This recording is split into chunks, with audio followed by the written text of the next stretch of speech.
Or maybe I could start with introducing myself, and then we follow up with the questions if the moderators agree.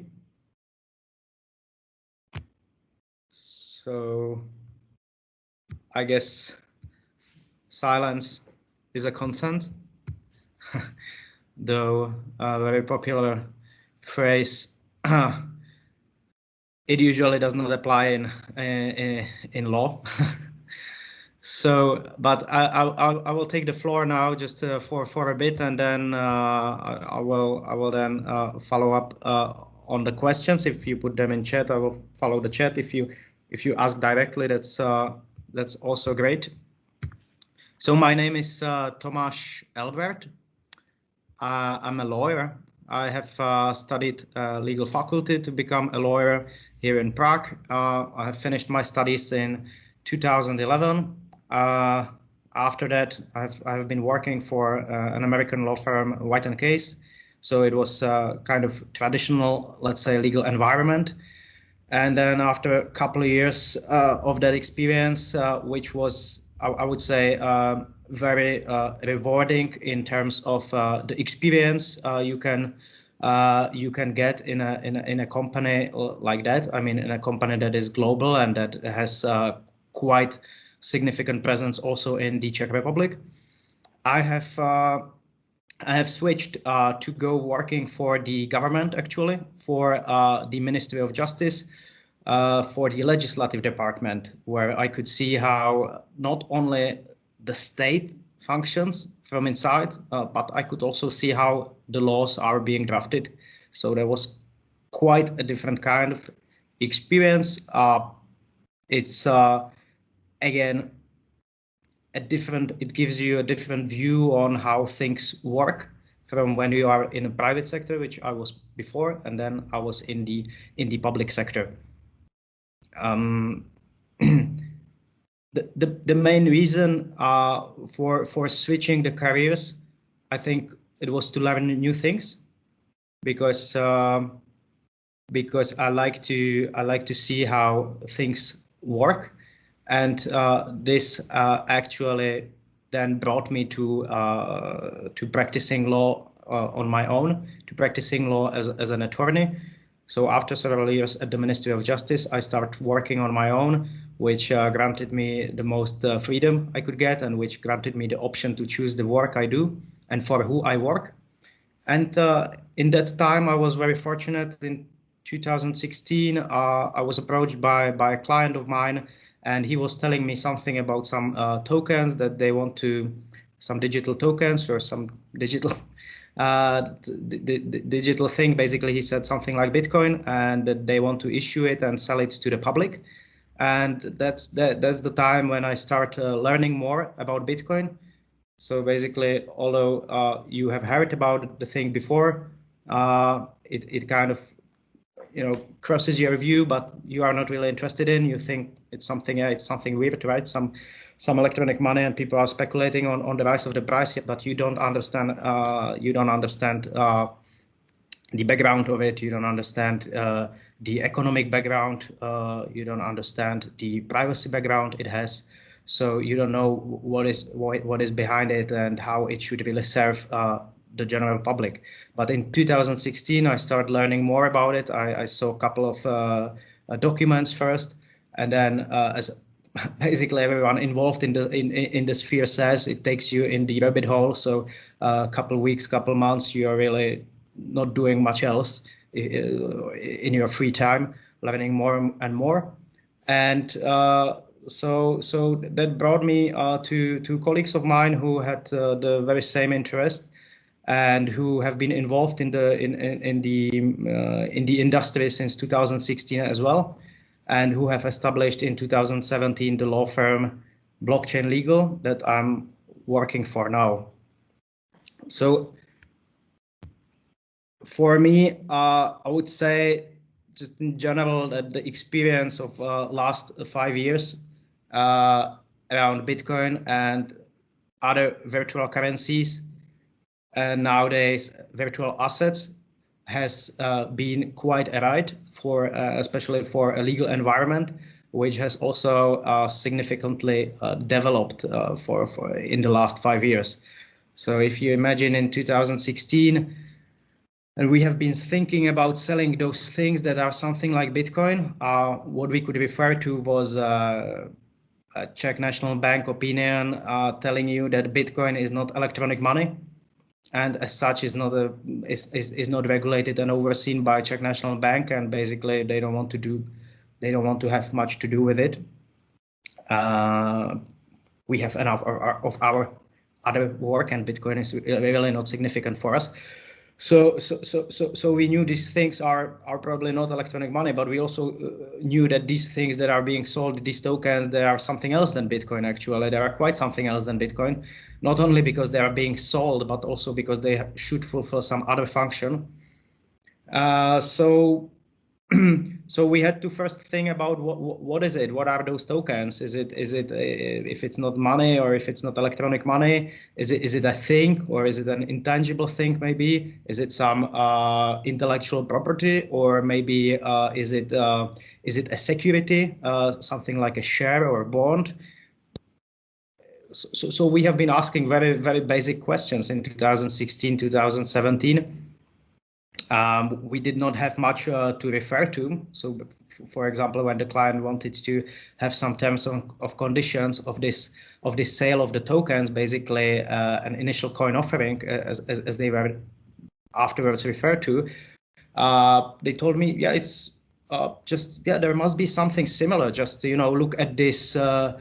The DAO, which some of you may know, the decentralized autonomous organization, which was built on Ethereum a year before that, sometime around 2015, if I remember correctly, or 2016. So we look at those terms and conditions, but of course there was something completely else. Basically, they were saying, this is algorithm, and we are not selling you anything. We are decentralized. There is no one really responsible. There is no company behind this. Code is law. So you just enter on your own risk. So that was the mindset back then. But this mindset had to develop. The more the virtual currencies or virtual assets became significant in the real world, and with the more and more adoption, of course, the legal regulations became also more significant. Either that the old regulations started to be applied and enforced, or that the new regulations are adopted. So basically, it was really something like seeing the internet in the 90s. If you are familiar with these proclamations back then, like the Declaration of Independence in cyberspace, people also in the 90s or 80s and beginning of 90s were thinking, yes, cyberspace, internet, that's this great free space where we can do what we want, and the state is not going to regulate us. The state is not going to forbid us things and monitor us and so on. So of course, that's what people were thinking around Bitcoin back then and other currencies. But this developed quite quickly, and actually the monitoring and regulation in the blockchain sphere is more and more prevalent every year, and we can watch it live as it's developing, and it's developing quite fast. So this is kind of a brief introduction of my background. I could then talk about some specific things that we have been working on, or the type of clients that we have, or the regulation that is currently in place, or the regulation that is coming. But I would like for you to have a floor and ask me what you are specifically interested in. Thank you, Tomasz, for your introduction. So I'm Leo, and I wanted to ask you, what is your relationship with tokens and cryptocurrency? Like in your company, do you invest, or do you work as an attorney for cryptocurrencies? What is your relationship with them? Yeah, so great. The law firm Blockchain Legal is really a traditional law firm, in a sense that what we sell is a legal service or legal advice, if you want. So we do not, as a firm, invest in crypto assets. What could happen is that we do accept sometimes virtual currencies for our services from some of our clients. And then, of course, the company can hold some of those assets, but it's not really meant to be an investment. We also do not provide advice in a way what kind of tokens you should invest to, what kind of currencies you should buy. That's not a legal advice. What we do is to put it simply, advise people how to structure their legal relationships, and that means that usually we draft written agreements for them, and we advise on what is the current public regulation, meaning what are the requirements, for example, of the financial analytical unit, which is a body responsible for enforcement of anti-money laundering regulations to prevent the crime or prevent virtual currencies being misused for crime or for financing of terrorism.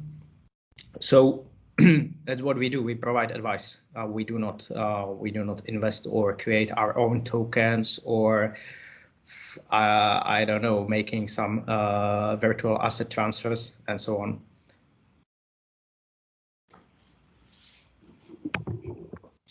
Okay, and how, as you said before, cryptocurrencies has no government behind and has like basically no laws concerning all of this. So isn't it hard to have regulation over cryptocurrencies and everything? If it's hard to advise legally on these topics, or Yeah, because cryptocurrencies are, very anonymous. It's a main goal of this thing. So how do you advise and how do you regulate this? So first of all, I don't think that there is no state around and that there is not much regulation. On the contrary, there is a lot of regulation nowadays. So if you do provide services with virtual assets, typically you are an exchange for the virtual assets. You enable people to buy Bitcoin for Czech crowns or anything like that, or even some virtual assets for another virtual assets. You are already a regulated entity and you have to follow laws. And so especially these anti-money laundering laws that I was mentioning. So there is quite a lot of law that you need to be familiar with and that you need to apply in your business. Secondly, if it's difficult or not, the legal advice in connection with crypto assets, so it might be difficult in a way that the industry is evolving itself so quickly, and there are still new modes how the services are being provided, or what is being and how is it being sold. So if in the beginning you had mining and then you had some initial coin offerings where tokens were sold, then you had new ways to ways how people tried to actually evade the regulation. You had these simple agreements for future tokens, selling tokens that were supposed to become a real thing in the future. Or nowadays you have more and more sales that are supposed to be decentralized, so there is no one behind them, and if there is no one behind them, the law cannot apply to no one or cannot be enforced against anyone. But often it's an illusion. Often it's just these new technical things that are hard to understand, and especially hard to understand for the regulator or for the enforcement, meaning the police or the state attorney. But in fact, they are not so much new. In fact, there are always people behind the projects. And in fact, most of the time, the regulations need to be applied, or the state wants them to be applied. So So basically there is there is pretty much work to be done. I would also disagree that the virtual currencies, their main point is the anonymity. I mean, of course, it's an important goal, and privacy is very strong in virtual assets ecosystem, let's say. But nowadays, especially last year, when you see a very strong institutional adoption of, let's say, traditional virtual currencies, if there is something like that, traditional virtual currency, meaning Bitcoin and others, you can see more and more regulation, and you can see more and more transparency. You can see more and more of these anti-money laundering laws being enforced, which often lead to identification of the people, of the individuals that are behind those addresses that could seem anonymous or pseudonymous. So this part of the industry that is attracting large sums of money these days is actually quite transparent and quite trackable and quite not anonymous, actually.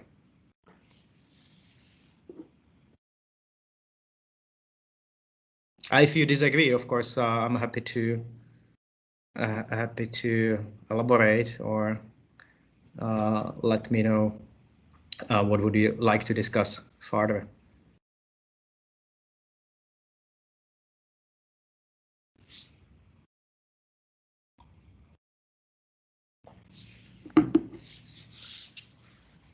So Yeah. actually, yeah, I'm sorry. Yeah, I'm not from the moderation team, but I would like to ask you a question. So what is your opinion on the money laundering through cryptocurrencies and how to prevent it from the legal perspective? So what would you say about it? Thank you. Yeah, that's a hard question, because what we see and what's been happening basically last 5 years is that the old laws of these anti-money laundering and counter-terrorist financing laws that have been traditionally applied to banks and other entities from financial sector, and then to other sectors as well, like, for example, gambling or real estates, and so on. Imagine businesses where large sums of money are involved, or where a lot of cash is involved, and which have potential for money laundering.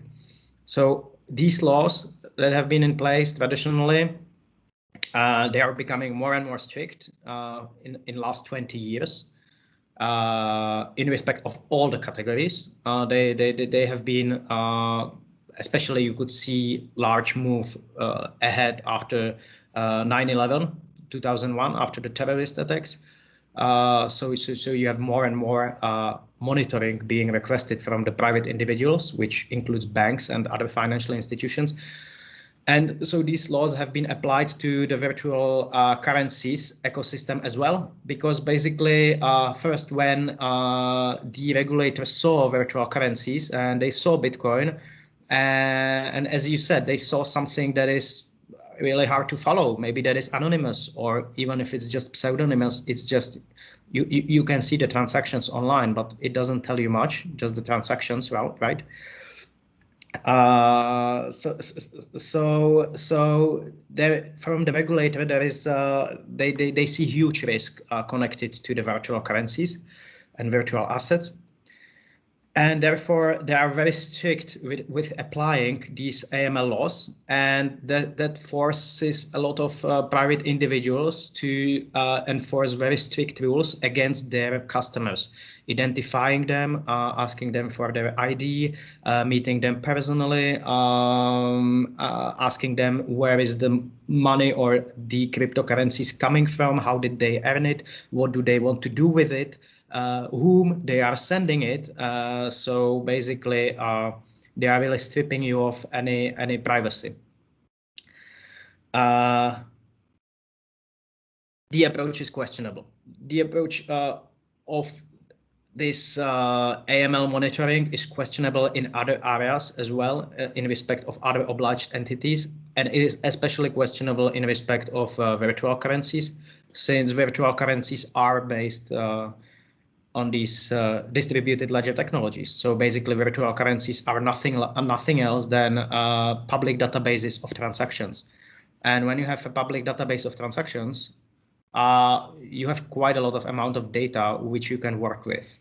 So there are huge options, there are huge opportunities for companies that are involved in providing forensic tools regarding blockchain. You might have heard about Chainalysis or CoinFirm, but there are like dozens more companies like that that have evolved for last 5 years, and that are actually able not only from the public blockchains to mine a lot of information about potential illegal activity, but also from other publicly available sources and other sources they may obtain from exchanges and so on.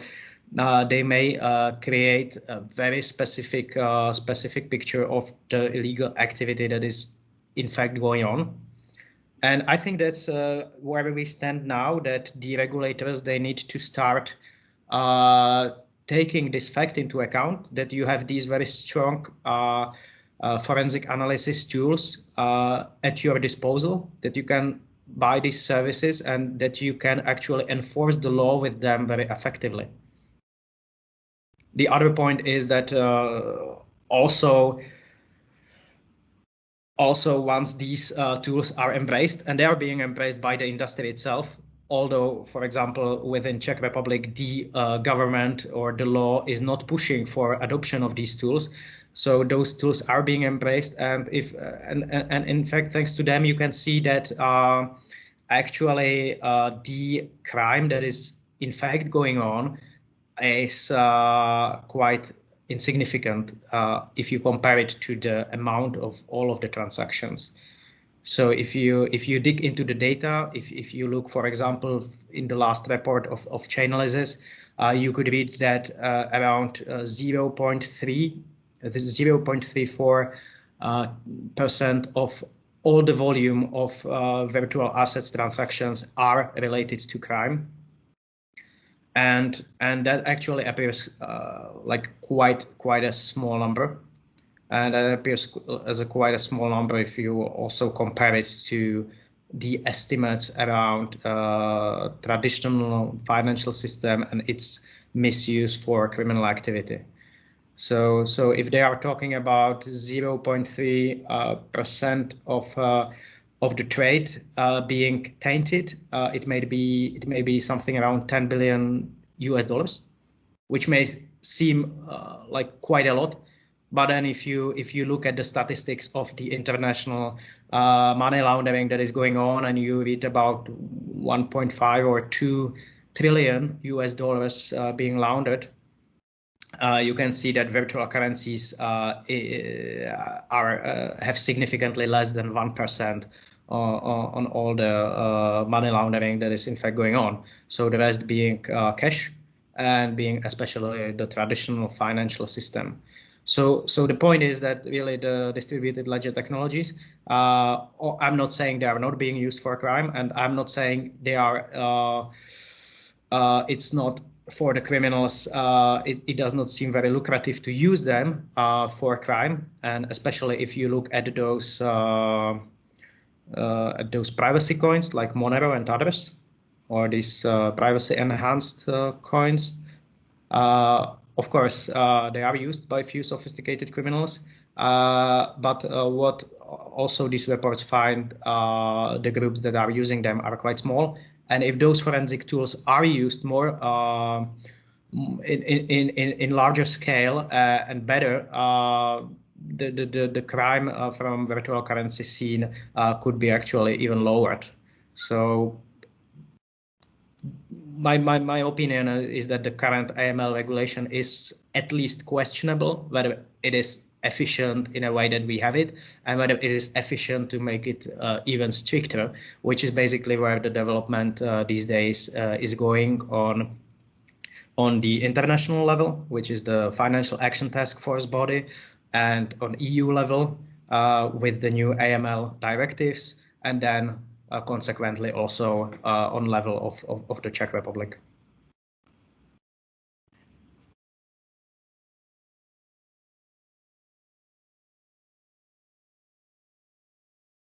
So hope it answers the question, or that it was comprehensible, or just ask me if I should repeat anything or explain anything in more detail. Maybe I went a bit quickly through that. Thank you for the answer. I think it's sufficient for me. Thank you.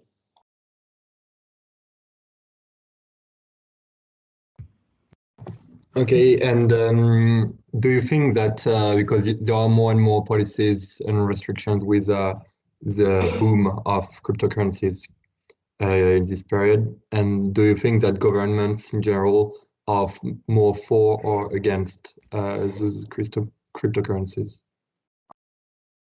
That's a good question. What they are for? I mean, most of the people privately are learning about cryptocurrencies, and more and more people are finding some potential there, either as a store of value or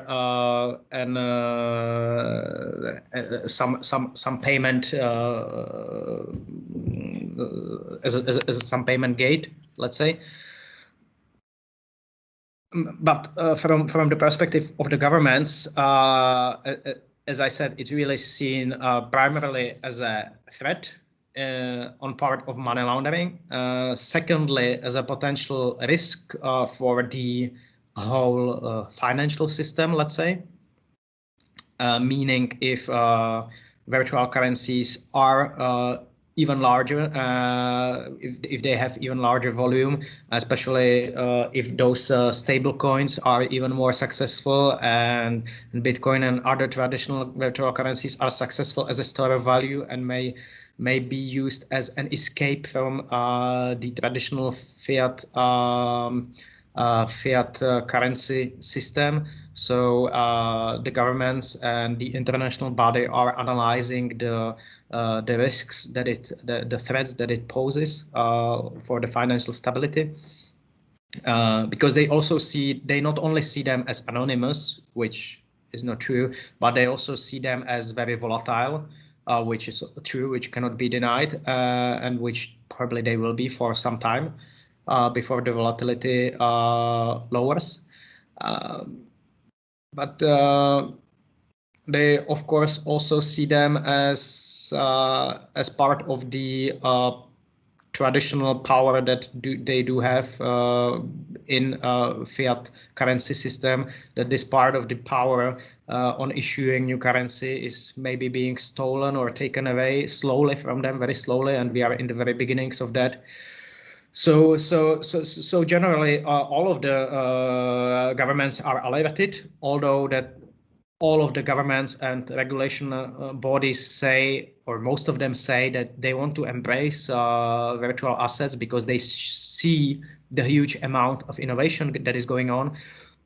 So even EU with the new legislative that they have prepared, or US with the very strict legislative regime that they have, when they issue these new regulations, they say we do it for the better environment and for the virtual assets to flourish, because they can flourish only if there is sufficient regulation. Partly it is understandable, because apart from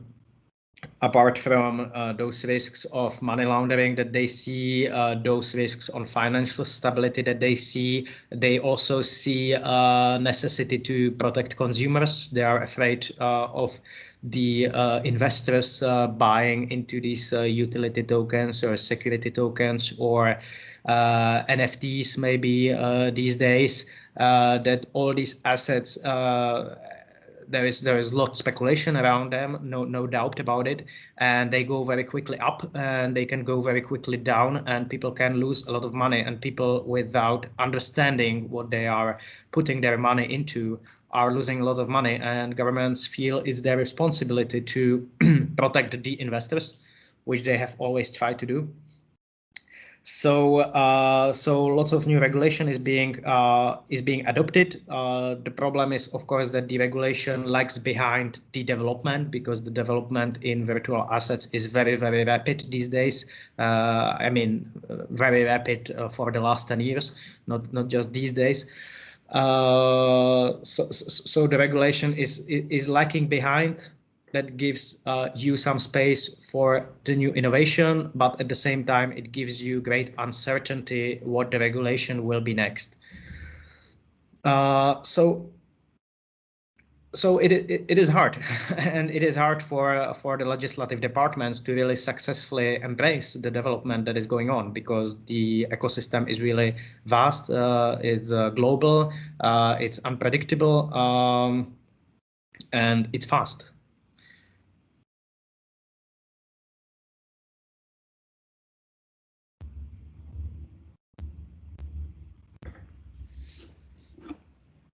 So I don't know if I answered your question sufficiently in a way that I'm saying invest in Western Hemisphere.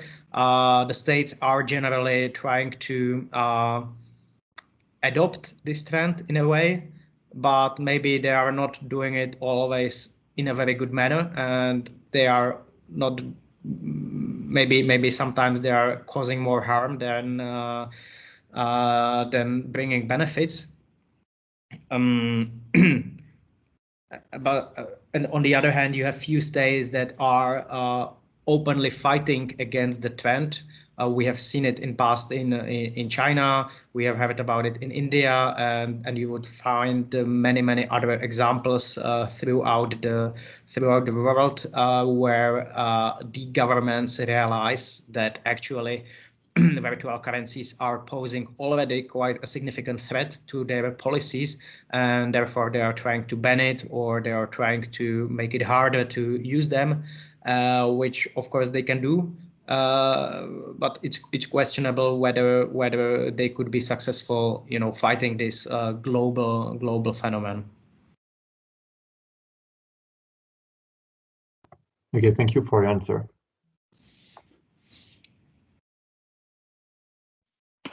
Hello, I would have a question. So you're talking a lot about anti-money laundering process. So I would like to know, like, who are your clients? Because if personally I want to invest, I don't think I will need to see a law firm against anti-money laundering or anti-terrorism attack or something like that. So I just wanted to know, like, who is contacting you to Yeah. for your services? Yeah, absolutely. So yes, you're right. I'm mentioning anti-money laundering a lot because it kind of affects all of our clients. Basically, in the Czech, let's say in European Union, according to the anti-money laundering directive, if you are exchanging cryptocurrencies for fiat as a business, meaning you have a cryptocurrency exchange, or maybe you are running a Bitcoin ATM, or maybe you are providing some kind of other service where you exchange those assets for people as a business, so you make your living out of that. So it's not just you logging to an exchange and making the exchange. Is the other party that is obliged entity, meaning they have to follow the AML directive, or either so the AML directive apply to those people exchanging fiat for virtual currencies, and also to those entities that provide custodian wallet services, meaning that they hold your virtual assets, virtual currencies on your behalf. Mostly they are the same kind of businesses. So it can be some kind of virtual currency exchange, or it can be some really online custodian that you store your virtual assets with. So they are obliged entities and they have to follow the AML directive. In the Czech Republic, the definition is even broader. So apart from these two groups, basically anyone who, again, as a business, so for remuneration and regularly is providing a service to people that relates to crypto assets or virtual currencies. It doesn't, so they do not need to just do the exchange between fiat and virtual currencies. They may also do only exchange between virtual assets, or they may maybe provide some advice how to invest in virtual assets, maybe, or they can basically they could be organizing maybe mining. It's really broad. It's really broad. Basically, when you are providing any service that relates to virtual assets, you could be an obliged entity. So from our clients, it's certainly those who do provide an exchange. So they, for example, have some online virtual assets exchange, or they are often providing some services regarding some portfolio management. So they invest your money in cryptocurrencies. So they are also an obliged entity according to anti-money laundering law. But it's even broader. Yeah? It can be someone that issues some new tokens. So you create new utility tokens, for example, you want to sell them like in these initial coin offerings. So again, you would be an obliged entity.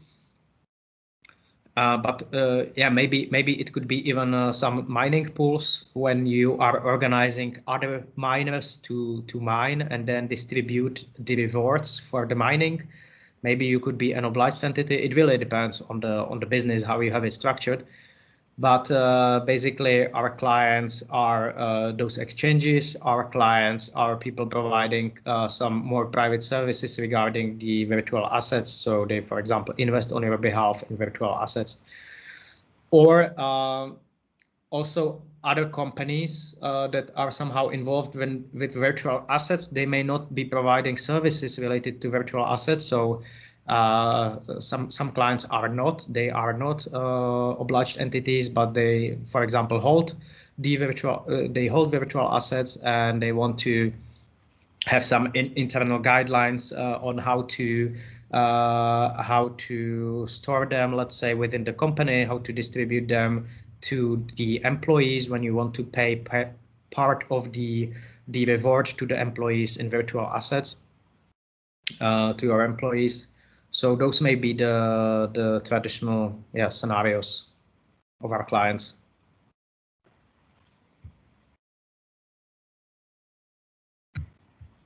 We have been also involved in some disputes, legal disputes regarding crypto assets.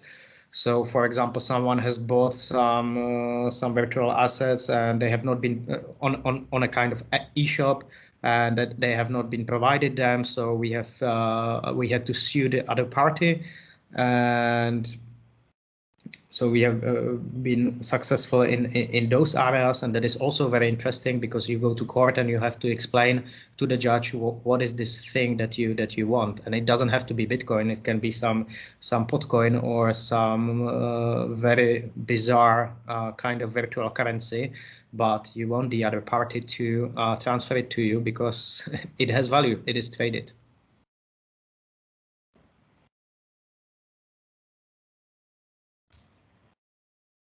Okay, thank you for your answer. You're welcome.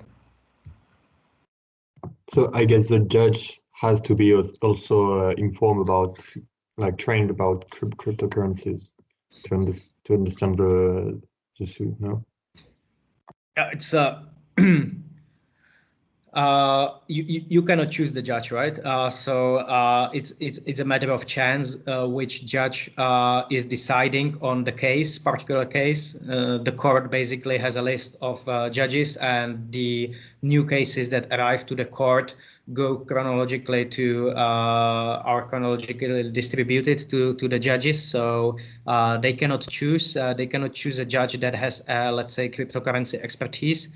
So in case the judge has not heard about Bitcoin at all, it will be very hard to explain him that you have been roped in this DeFi project, let's say, for your CryptoKitties on NFT or whatever. So of course, yeah, it will make it more difficult. But to be honest, the court cases are not so common.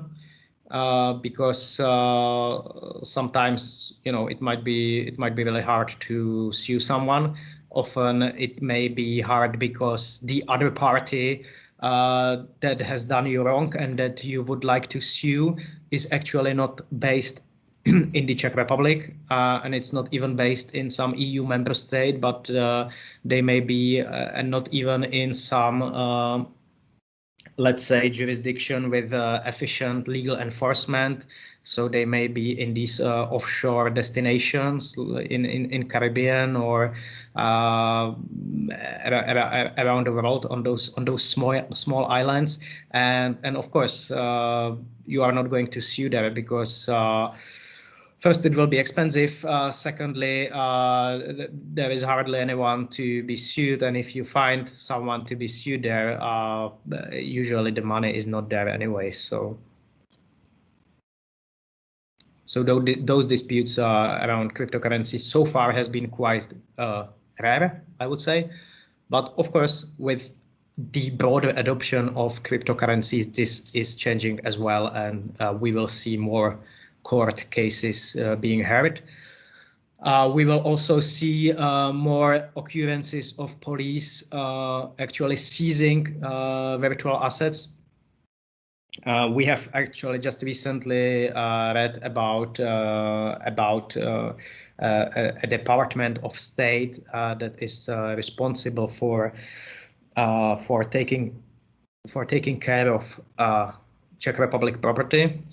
Or to represent Czech Republic in matters that relate to property, that they had some of these proceeds from criminal activity, or they had some of the cryptocurrency that have been seized to some criminals, and of course they do not want to hold it. They do not want to speculate on the price of Bitcoin. So and they cannot just directly go to Bitstamp, Kraken, or any cryptocurrency exchange you can imagine. So they had to make, according to the law, they had to make this public auction, and they have been selling Bitcoin, which was kind of comic, and hopefully there will be better processes for that. But what I am saying, even the state will have to deal with the cryptocurrencies more often as they are more common.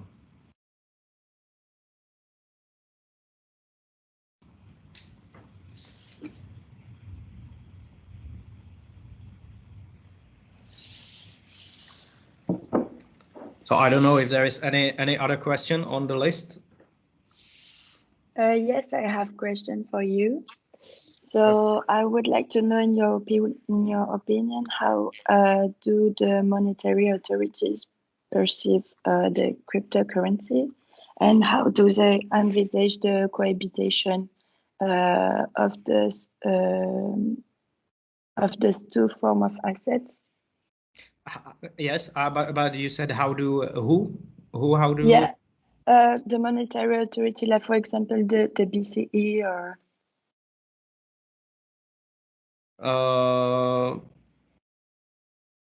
BCE, BIS, or yeah, like how the monetary authorities perceive the cryptocurrency. Yes. Yeah, I'm sorry. Yeah, I understand. So it depends what we label as a monetary authority, but I assume that we are talking about central banks because they are Yes. because they are mostly responsible not only for the monetary policy, but they are often also the supervisor and regulator in terms of financial markets. So they play at least two very significant roles that affect or that are connected to virtual assets. In Czech Republic, there has been not so much interest from the Czech National Bank. As I mentioned in the beginning,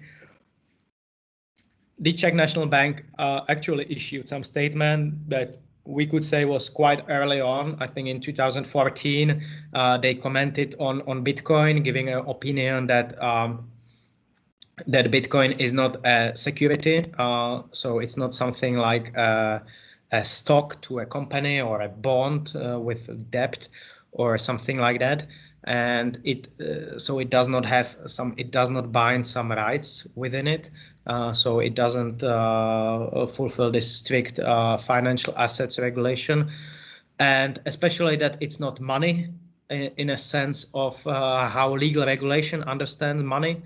And it's not electronic money, especially again, as there is very strict regulation on that.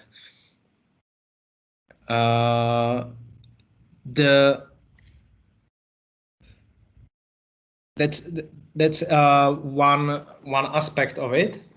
But following that, there has not been so much comments on part of Czech National Bank. Basically, they see it still as quite insignificant to really somehow accommodate it. And in Czech National Bank, they are kind of waiting, I think, what will happen within EU. And that may be a sensible approach, because we will see regulation coming and more regulation coming on part of on the EU level.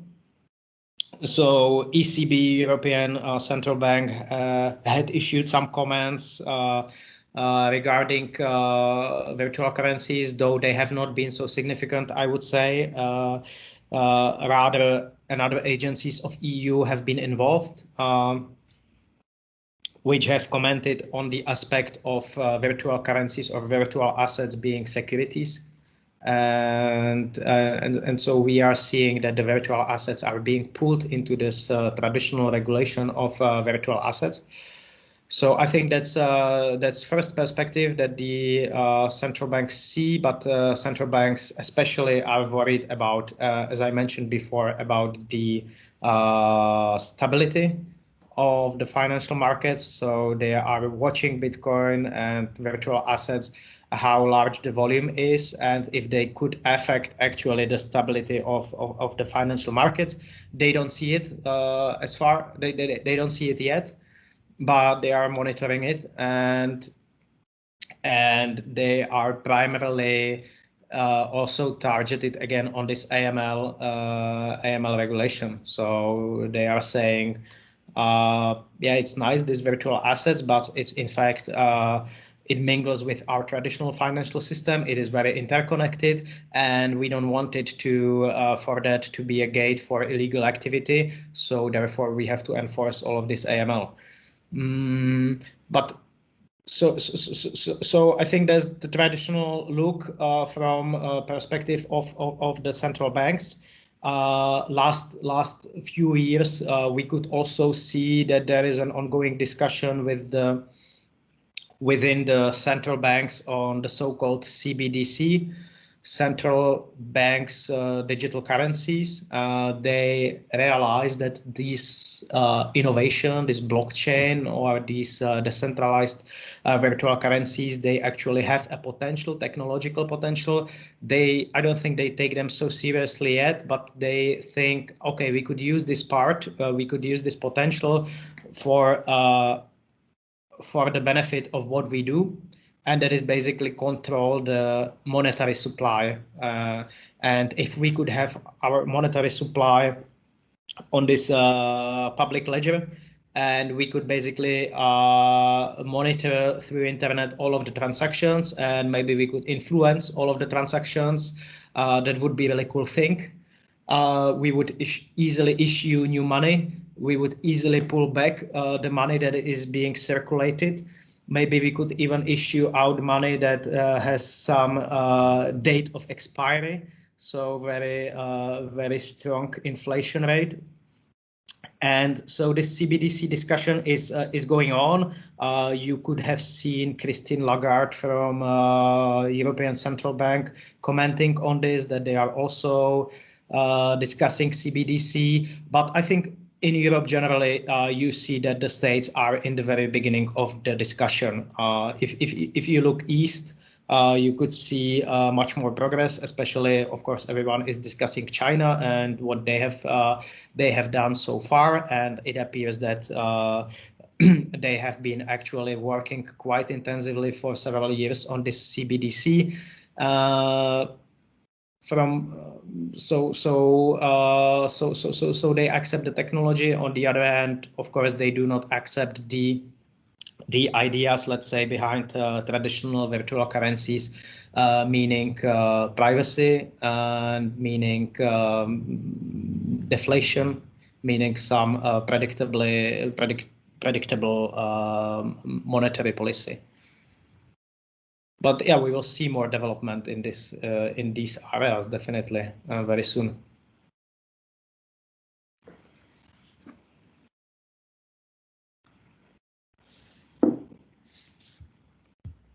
So are there any other questions on the list?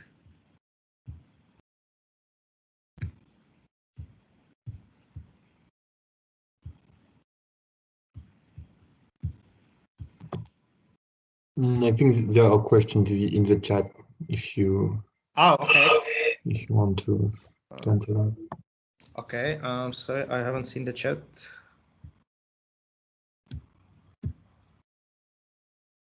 Okay, I have it blocked, so I don't know, Kuba, maybe if you can read the questions, because I see here that the chat in meetings is available only for the members of the team, and I'm not a team member yet, I guess.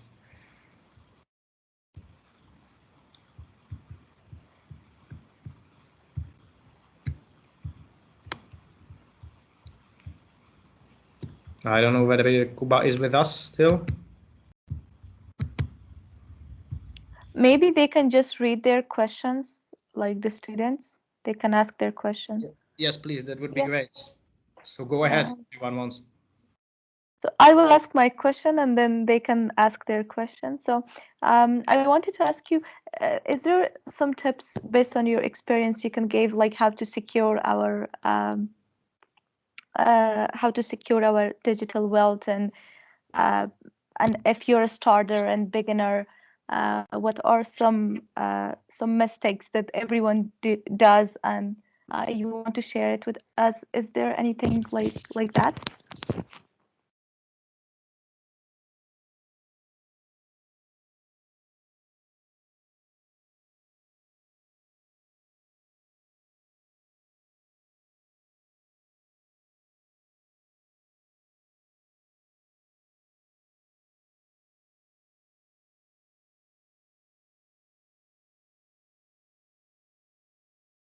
Oh, do we still have the broadcast? Because now I can see a lag. Yeah, I see him lagging too. I think we lost his voice. Yeah, it seems that our guest is lagging, so perhaps we're waiting for the connection to reappear. Anyway, I asked the moderation team, your task is to moderate the whole discussion and to have prepared a lot of questions, you know, so that there are no such empty spaces or these quiet spaces when the guest himself needs to ask, does anyone have a question or something like this? It's your task as moderation team. In case there are these issues like this, then you can't get the marks for this. So you should have been prepared, and you should be able to moderate the discussion. That's the task. That's your task. Yeah. Okay. Can you hear me now? Yes. So I'm sorry, I don't know. So I was saying that we wrote a book on the topic of securing your virtual assets with my colleague Pavel. It's available on our website, blockchainlegal.cz, but it's only for you that can read Czech. So it's one of the steps you could take. But to answer your question directly,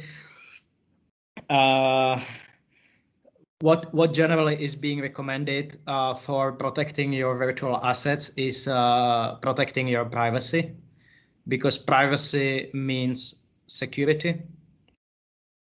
So I think it also depends to what extent. I think I was just lacking behind because the VPN, the virtual private network, on my computer turned on, and therefore the connection was worse. So I turned it off now. So sometimes the taking the security precautions maybe let's say maybe difficult, or can make your life more difficult. But in long term, it's really worth it. So regarding security of virtual assets, really the first advice is that you do not talk about having large savings within virtual assets, because that makes you target. That makes you potential target now, or that could make you potential target in the future. As you know, virtual assets are still promoted with very strong ethos of not your keys, not your Bitcoin, or BYOB, be your own bank. So most of the people do not rely on some custodian services and hold their own assets. And for many people, that's all point behind the virtual assets, that you can hold them yourself and you are the solely responsible for them. For that purpose, these days, you have very good solutions already, very good, I would say, user-friendly solutions. So you are definitely familiar with hardware wallets, and those hardware wallets that do have very good user interface already can take you through a very elaborate process of how to store your private keys, but also how to make a copy, or save a copy that you deposit in one secret place, or that maybe you divide into more secrets and you distribute those secrets in more private places. And then with these solutions like multi-signature, or maybe more convenient, definitely these days, on more convenient Shamir secret sharing, that you can create, let's say, 5 different seeds, and you hide around these 5 seeds, and you need 3 of them to access your virtual assets. So these kind of measures give you pretty good, I would say, pretty good security. Including the other precautions that you take regarding your privacy. So you should be very careful about what you share online, especially on social networks, where basically everyone can see it.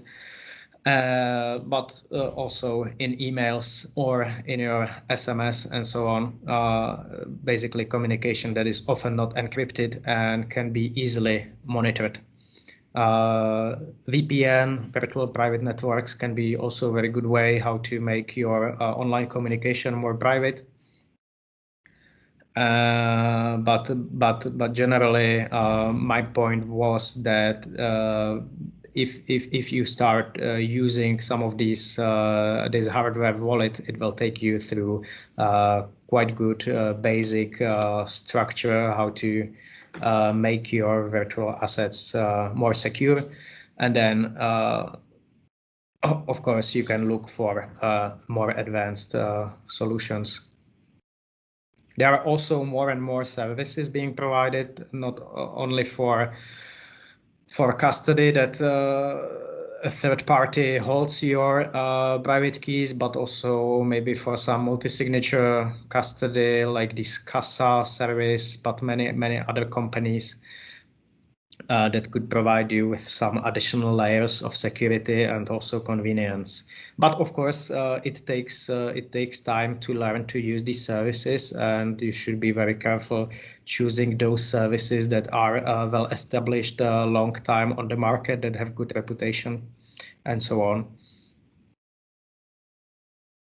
Thank you.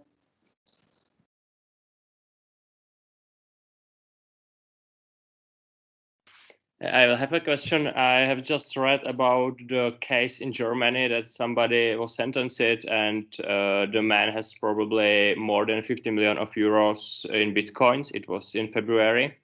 And the police couldn't get a code or something like that for his account of Bitcoins. Do you see any potential for criminal proceedings that police can't, I don't know how to say it, probably confiscate your property which are in Bitcoins? Yeah, that's a good question. I think this is what actually the police or the regulators are most worried with. How do we confiscate these things when we need to confiscate them? So generally, of course, if there are no private keys, they cannot. There is nothing to confiscate. Often that's not the case. So often the property is being confiscated from third parties. So, for example, the proceeds of crime are at some of the cryptocurrency exchanges or with some other service provider.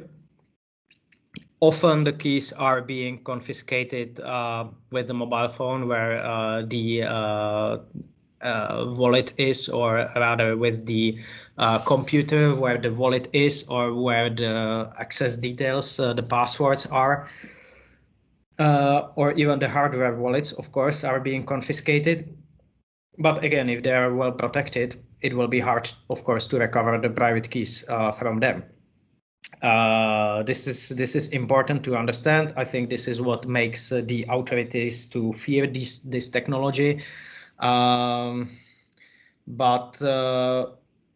I don't think we should really look at the virtual assets in so much different perspective as we do look on other traditional assets. So, for example, in criminal cases, even in Czech Republic, it is often the case that the money is being wired not to other banks within the Czech Republic, and not only to other banks within EU and within Switzerland. They are being wired to Panama and other countries. And even those few operations in traditional banking system often make it quite impossible for the local authorities to recover those assets. So for me, virtual assets are not so different. The fact that the secret can be easily lost, of course, make it scary. But for someone who has large assets in virtual currencies, often it's not only one place where he stores this secret. So I think often it will be the case that if authorities are familiar enough with the technology, they will be able to recover the private keys. But if they do not have the private keys, I think there are no virtual assets to recover. And this is the very same scenario that we are dealing with regarding inheritance. So in the book I referred to, that we have on our website on blockchainlegal.cz, we also discuss not only how to secure your virtual assets during your life, but also how to make your inheritance planning. So basically, it's nice that you have secured your virtual assets, but if anything happens to you, and it may not be that you pass away, it may also be the fact that you are in hospital for a while and you cannot reach your assets, for example, or anything happens to you, and you need your close ones to recover those virtual assets, they need to have a good instructions how they do it. And you need to plan these instructions with such amount of detail that once something happens to you, your loved ones are really, or the people you trust, your family, your friends, are really able to access those assets. But on the other hand, criminals or third parties cannot access your assets, especially when you are still around. So this is a tricky task, but since the technology of virtual assets provide you so much opportunities, there are many measures that you can take. Thank you.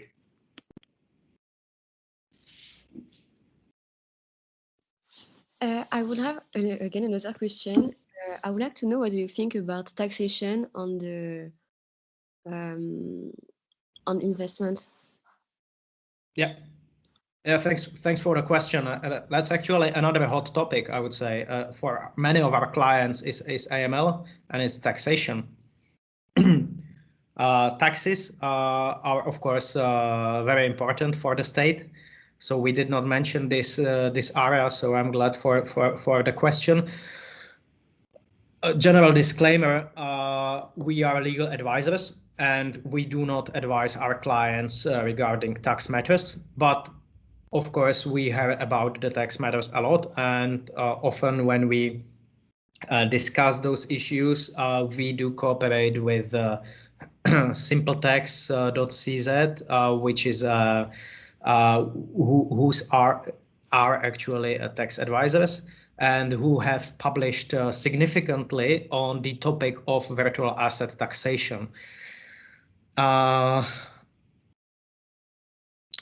Back in, again, 2014, we had one case by European Court of Justice, a case that is therefore important for the whole European Union, which said that exchanging bitcoins for fiat currencies as a business is not subject to VAT, a value-added tax, because that would make the transaction with Bitcoin, which is supposed to be something something to be used for payment, very, very difficult, very expensive, and it would be very counterproductive. So therefore, it should be considered as a kind of financial service that is free of VAT, similarly as transactions with fiat money or with transactions with financial assets. So that was very important court ruling, and I think similar opinion is, I mean, VAT is typical for EU. You can know that it's not, for example, a known concept in the US, but what I'm saying, basically, just transactions with virtual assets are not subject to this additional value-added tax. But that doesn't mean that the transactions and that the proceeds on your, let's say, investment in virtual assets is not being taxed. That's a different story. So in case that you obtain Bitcoin for 100,000 Czech crowns, and then you sell it when the Bitcoin is 120,000 Czech crowns, you made a profit of 20,000 Czech crowns, and you should tax it. So that's pretty easy. But then people realized that also not only when they are selling their Bitcoin or other virtual asset, they should pay tax on the profits, but also when they are buying something for the virtual assets, they should make tax on their potential profits, because when you exchange it for any kind of goods or even service, you also are making this very same profit according to the actual price of the virtual asset at the moment you are making this purchase. Then also it became very soon clear that therefore also when you are exchanging one virtual asset for another virtual asset, you should pay the tax on income.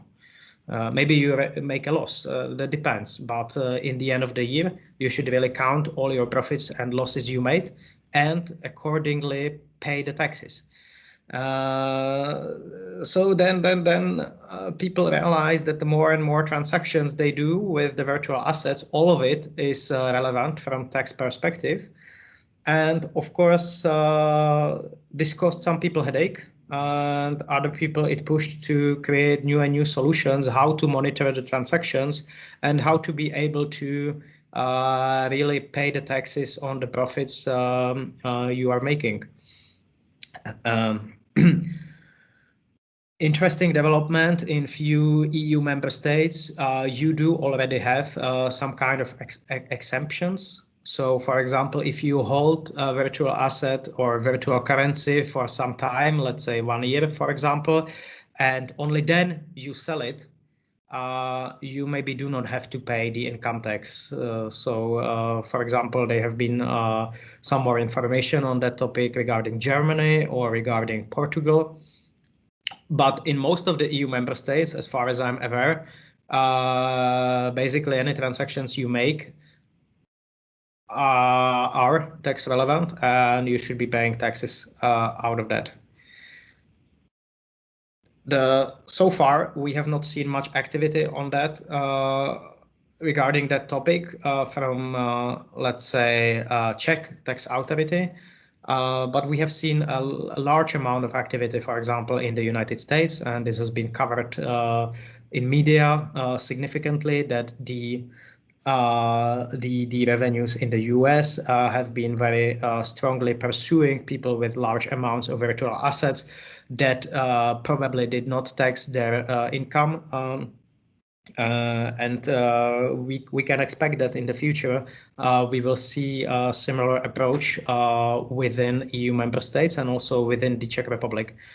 But of course, it takes time for the authorities to learn to work with the technology and to obtain, let's say, efficient analytical resources. But once there is political will and once they feel like they can do it, and they can certainly do it, they will probably be enforcing the taxes on virtual assets more significantly than we have seen so far.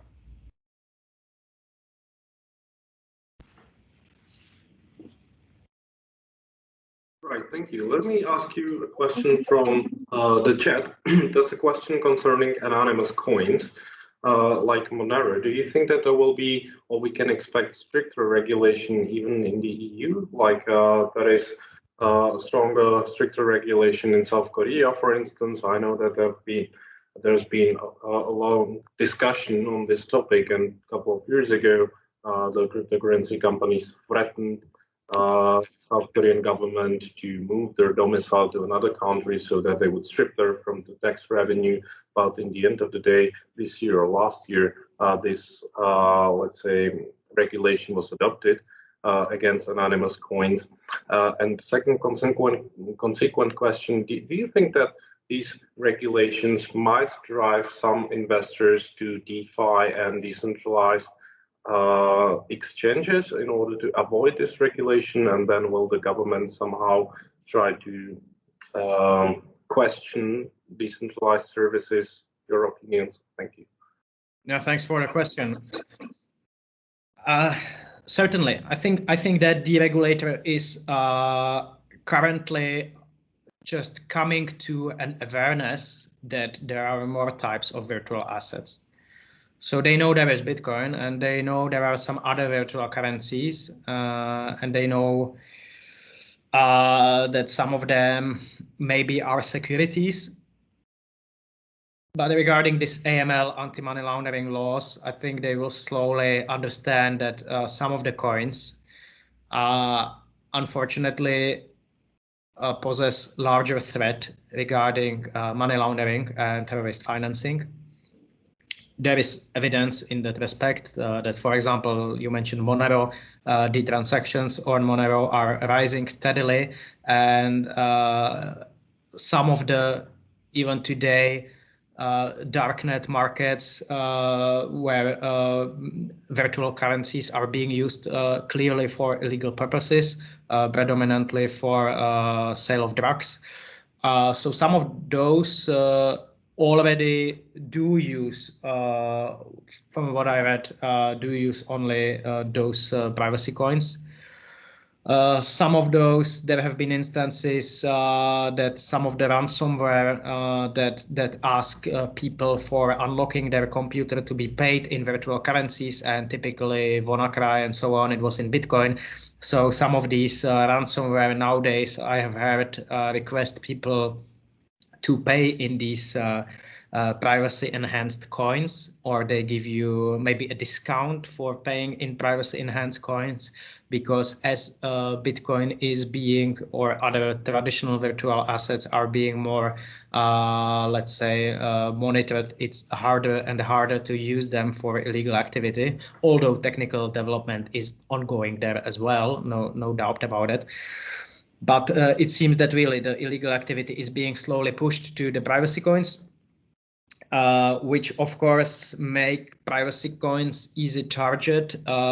We saw that many traditional institutions that are adopting virtual currencies are often avoiding privacy coins simply because those possess larger AML risk, or because they cannot even enforce the obligations they do have, the AML obligations they do have on monitoring these transactions, because it's often impossible to monitor the transactions. On EU level, I have not heard yet that they will be openly forbidden, but it certainly it will be impossible for virtual asset service providers that will be heavily regulated within EU, and they are that are to a certain extent already regulated through AML regulation. It will be impossible for them to fulfill their duties in respect of the privacy coins. So they may try to avoid these, and they likely, many of them will. On the other hand, you can also see technical development from Chainalysis and other forensic tools services that is trying to monitor more and more even those privacy coins. So it's really an ongoing struggle between transparency and monitoring, or surveillance if you want, and how much you can achieve privacy using these different coins.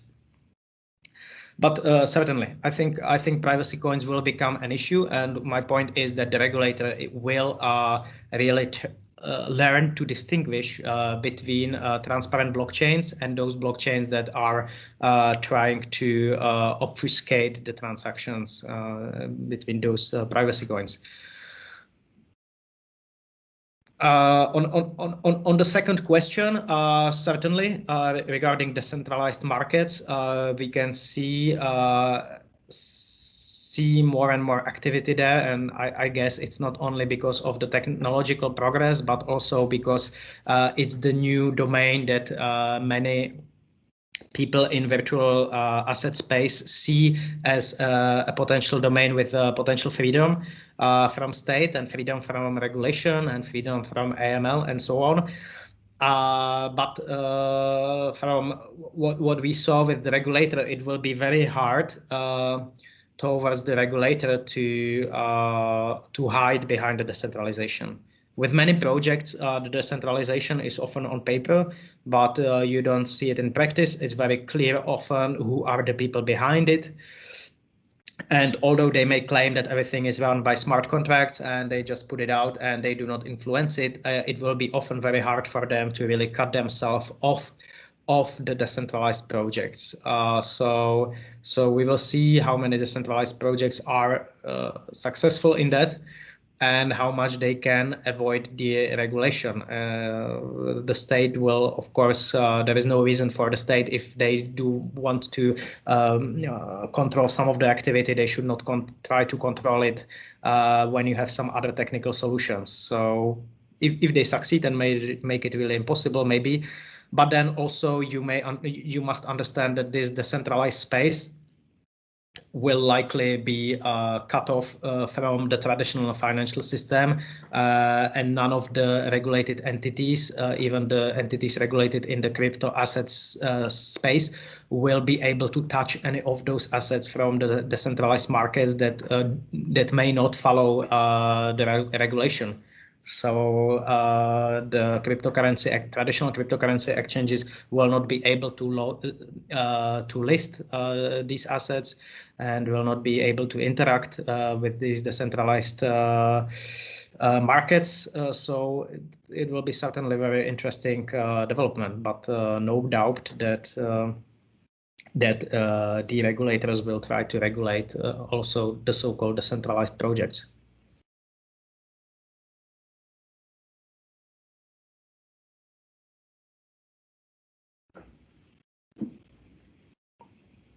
Can you share with us an experience that you had as a lawyer in crypto that was very complicated, and something that you remember, something memorable, interesting, maybe funny? Yeah, yeah. Often in our practice, it's not so much fun. not so many things funny. Not so many things you find funny once you are working on it. So you can often it's funny from with the benefit of hindsight. So, for example, when I was now remembering in the beginning about how we tried to draft it some ICO terms and conditions, and basically we could not find anything like that. And nowadays it's for me really hard to imagine that it's just less than 5 years ago. But what also another moment that I mentioned actually indirectly, what was this successful case when we sued for Potcoin, which basically means something like marijuana coin, at the Czech district court, because it was sold for some quite low price, and then it went quite high in value, and the other party didn't want to fulfill the purchase agreement. And so we have been successful, and we had this court ruling which says that our client is entitled to receive his Potcoin. So that also makes you happy that that even court has to enforce your rights, even in these kind of areas that could seem kind of like I don't know if shady, but really not standard.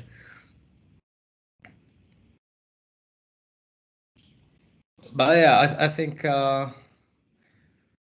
I think most of the time for us, it's really rewarding just to see how things are developing, and that we can watch it and learn new things. And that for us in the daily practice, it's not that we have that we just have published some templates and work with the templates all the time and do the same work again and again. We are really learning constantly, and I think that's the fun at our profession. Yeah. Very much for your answer. You're running out of time. There might be space for the last short question and short answer from the audience.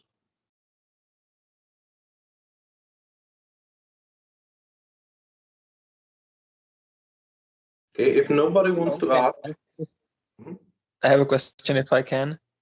I don't know if this was mentioned already, but where do you see the biggest perspective in which coin? I suggest you hold some when you are expert in this. So what do you like the most? Yeah, I think it depends what is the use case you are seeing in the coins and in the virtual assets. So of course,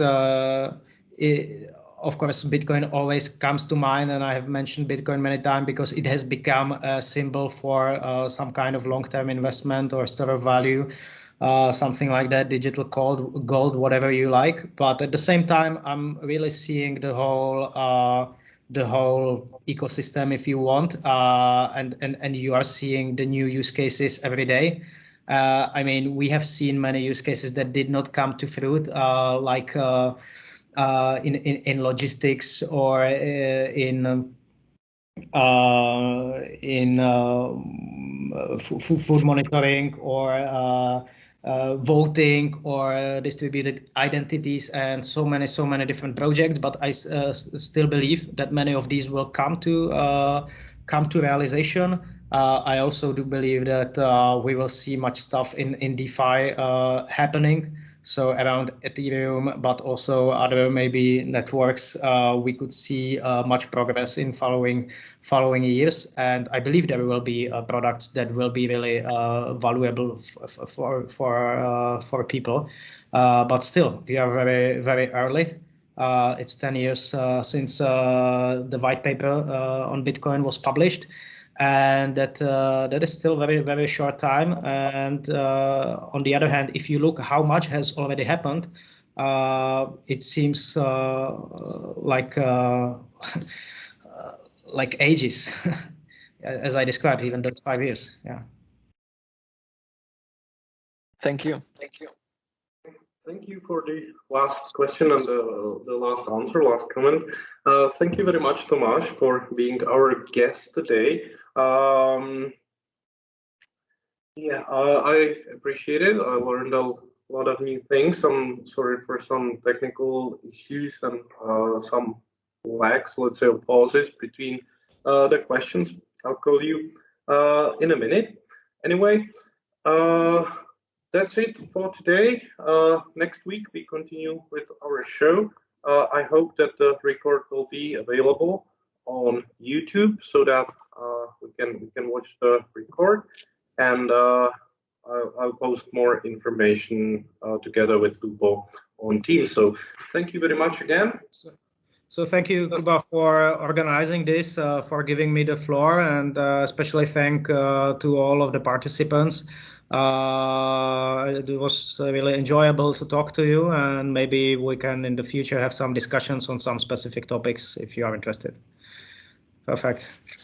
Thanks. Bye. Thank you very much. Thank you. Bye. Bye. Thank you. Thank you and bye. Bye.